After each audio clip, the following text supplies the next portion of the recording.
कर्मों का प्रतिबिंब कृष्ण से कंस तक एक चित्रकार था जो अद्भुत चित्र बनाता था। लोग उनकी चित्रकारी की प्रशंसा करते थे। एक दिन श्री कृष्ण मंदिर के भक्तों ने उनसे कृष्ण और कंस का एक चित्र बनाने की इच्छा व्यक्त की। चित्रकार तुरंत इसके लिए तैयार हो गए क्योंकि यह भगवान का काम था, पर उसने कुछ शर्तें रखी। उसने कहा, मुझे योग्य पात्र चाहिए। अगर वो मिल जाए तो मैं आसानी से चित्र बना दूंगा। कृष्ण जी की चित्र के लिए एक योग्य नटखट बालक और कंस के लिए एक क्रूर भाव वाला व्यक्ति लाकर दे, तब मैं चित्र बना कर दूंगा। कृष्ण मंदिर के भक्त एक बालक ढूंढ कर लाए। बालक सुंदर था। चित्रकार ने उसे पसंद किया और उस बालक को सामने रख बाल कृष्ण का एक सुंदर चित्र बनाया। अब बारी कंस की थी, पर क्रूर भाव वाले व्यक्ति को ढूंढना थोड़ा मुश्किल था। जो व्यक्ति कृष्ण मंदिर वालों को पसंद आता वो चित्रकार को पसंद नहीं आता, क्योंकि उसे वो भाव ही नहीं मिल रहे थे। इसी इंतजार में कई साल गुजर गए।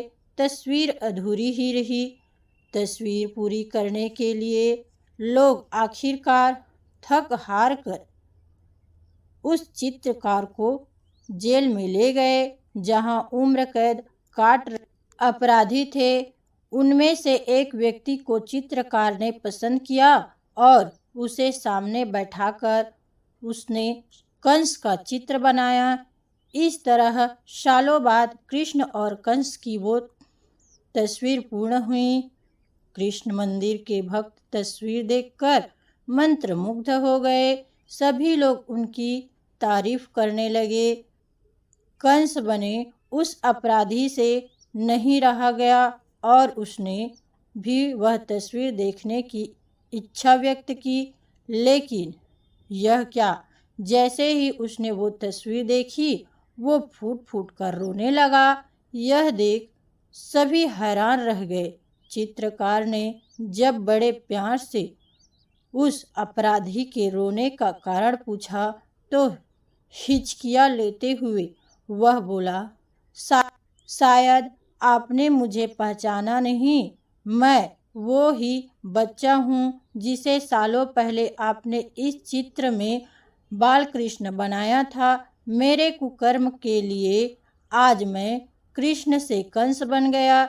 इस तस्वीर में मैं ही कृष्ण और मैं ही कंस हूँ। दरअसल ईश्वर ने तो हम सभी को अपना ही प्रतिरूप बनाया है। हम ही हैं जो अपने कर्मों से अच्छे या बुरे बनते हैं। कृष्ण या कंस बनना ईश्वर के नहीं, हमारे अपने हाथ में है। कहते हैं कि इस कहानी की और भी कई बातें सीखने को मिलती है। पहला, कर्म ही हमारी पहचान बनाते हैं। जन्म से सभी समान होते हैं, लेकिन हमारे कर्म ही हमें अच्छा या बुरा इंसान बनाते हैं। दूसरा, संस्कार और संगति का प्रभाव।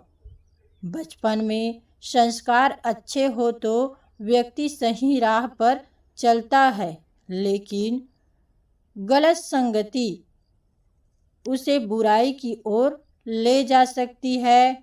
तीसरा, परिस्थितियां नहीं, हमारे निर्णय हमें बनाते हैं। जीवन में आने वाली कठिनाइयां हमें कैसे प्रभावित करेगी, यह हमारे फैसलों पर निर्भर करता है।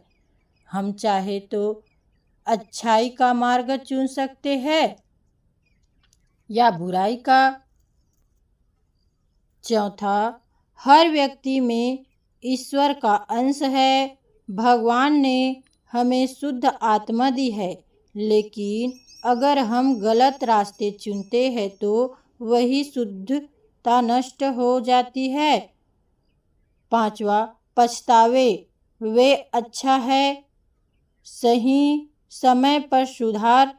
कहानी का पात्र अंत में पछताया लेकिन यदि उसने पहले ही अपने कर्म सुधार लिए होते तो यह परिस्थिति नहीं आती। इसलिए सही समय पर आत्ममंथन और सुधार आवश्यक है। निष्कर्ष, हम सभी के भीतर एक कृष्ण भी है और एक कंस भी। यह हम पर निर्भर करता है कि हम अपने कर्मों से खुद को किस रूप में ढालते हैं। मेरे इस चैनल वॉइस ऑफ नंदिनी को सब्सक्राइब अवश्य करें। सुंदर सुंदर कहानी जानने के लिए इस चैनल को सब्सक्राइब और लाइक ज़रूर कीजिए। धन्यवाद।